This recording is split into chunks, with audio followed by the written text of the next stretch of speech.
Go to the plantain for some people, you know. All right. We have 2 pack of bean.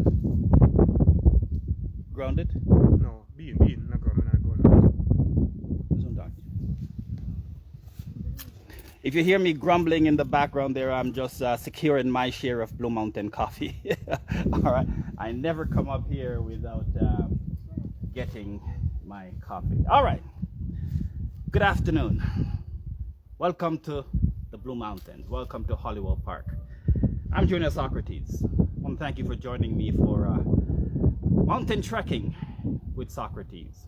I love this place. I don't know about you. For those of you who have been here, you will understand what I'm talking about when I speak about the beauty of the Blue Mountains, the serenity, the all that it has to offer in these beautiful Blue Mountains. To many Jamaicans, when we think about the Blue Mountains, we often think of coffee, because coffee is the most famous thing that comes from these Blue Mountains.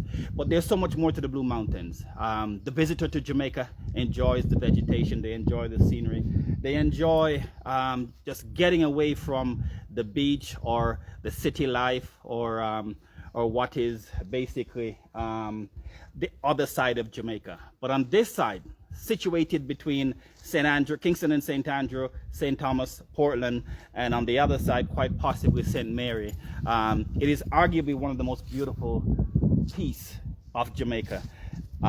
Some would say underdeveloped, some would say leave it as it is. Some would say it's a mountain, it's supposed to be natural, it's supposed to be this beautiful. Okay? Jamaica. You always hear me say that Jamaica has much to offer to the visitor to the island of Jamaica, but it also has much to offer to the Jamaican that wants to see and understand and learn about his island. When people came here, indeed, some of the first visitors to Jamaica, when they came here, they said, "These are the fairest isles that eyes have ever seen." Through their eyes, they see what we take for granted. And over the years, much has been said about the island of Jamaica. Many of it good, some of it not so good. But when all is said and done, Jamaica strides on. Jamaica survives. Jamaica has seen his fair share of growth, and it has also seen its fair share of decline.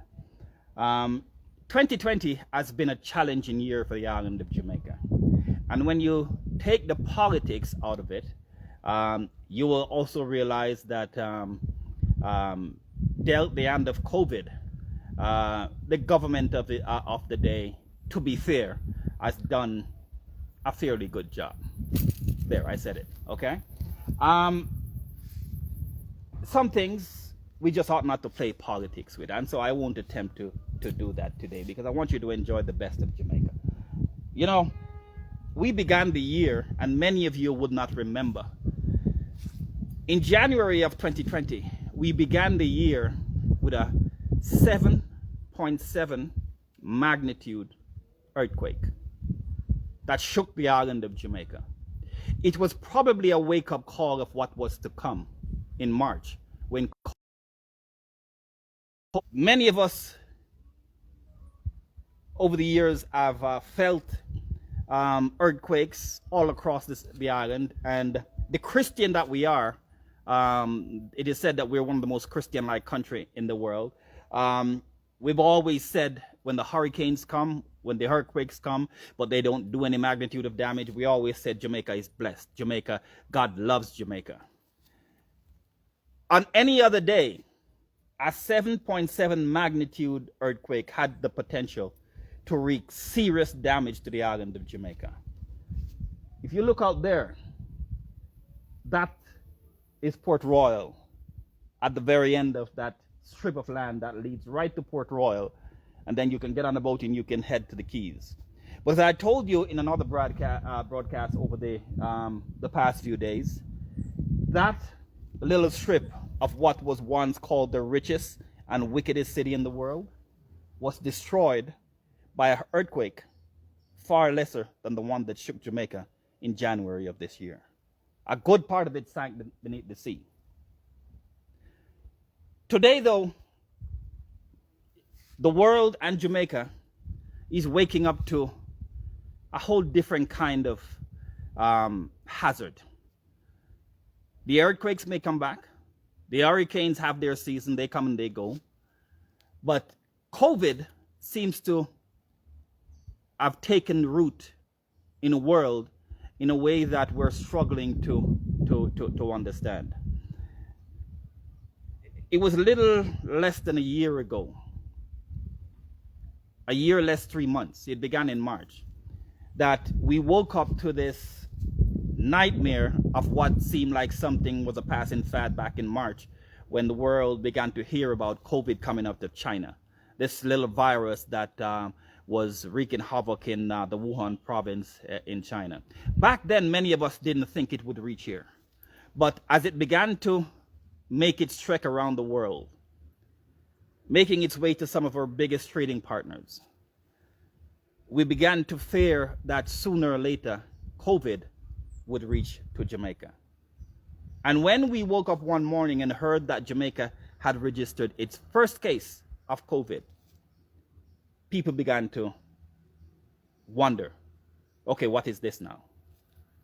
I remember I was in Portmore when we woke up and heard that Portmore would be locked down, basically, quarantined, because a call center and many of its offspring was erupting with COVID. And people's lives changed in a manner that none of us could have foreseen. Not just your household life, but your professional life. People's jobs became uncertain. Indeed, I remember waking up to see the exodus from Portmore when we began to hear of the explosion of COVID at one of the call centers, and people were putting mattresses on cars and bags, packing their clothes in bags and heading back to the country where they come from, Portland, St. Mary, St. Thomas, wherever they could. People just wanted to get away from COVID. But funny enough, COVID became such a thing that we didn't know back then, that we as humans have the ability to carry it where we go. Okay? We see one of our largest trading partners, the United States, that giant of an economy where they created much of everything that we enjoy in the world.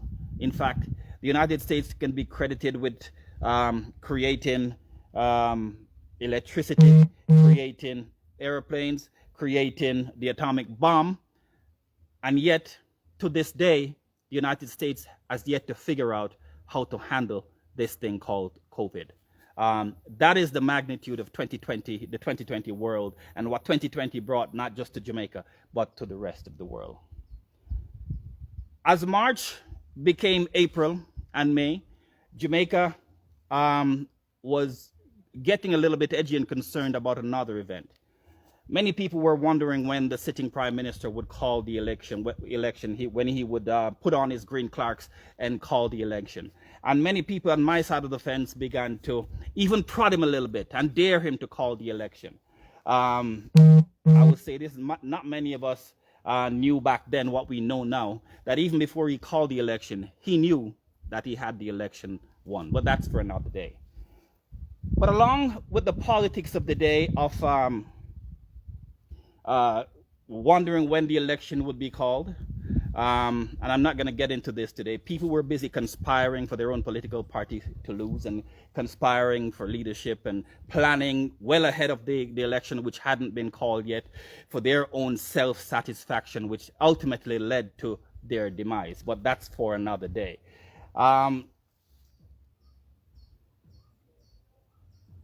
We should remind people that Jamaicans are a resilient people. And so, no amount of COVID. We've gone through hurricane after hurricane. I remember being in Canada and seeing Jamaica struggling through Gilbert.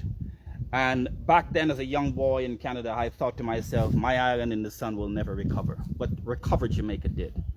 And so here we are in the midst of this, this unknown health care called COVID, wondering when we'll get out of it, when will the tourists come again, when will the cruise ships come again, when will our families and friends from the diaspora be able to come as frequently as they want to and do the things that they want to freely in Jamaica. Never before have we seen even Jamaicans, as you remember from the cruise ship debacle, being restricted to come back home because of the situation. We may never know at this moment how long COVID will be with us. Many of the vaccines that are coming out, there is a move afoot to satisfy people's anxiety about whether or not they should take it. I myself, I've not decided if I will take it, but that's for another day. If it comes from Cuba, I will take it. But again, that's a story for another day.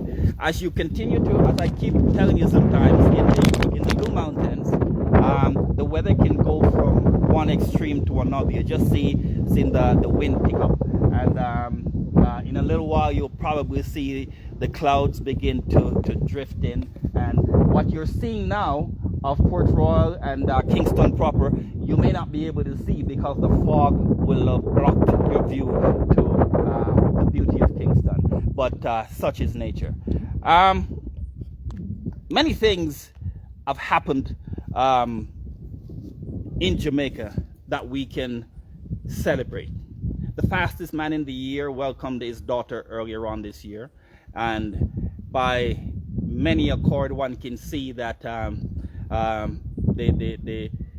entrance of his child is matured at Usain Bolt.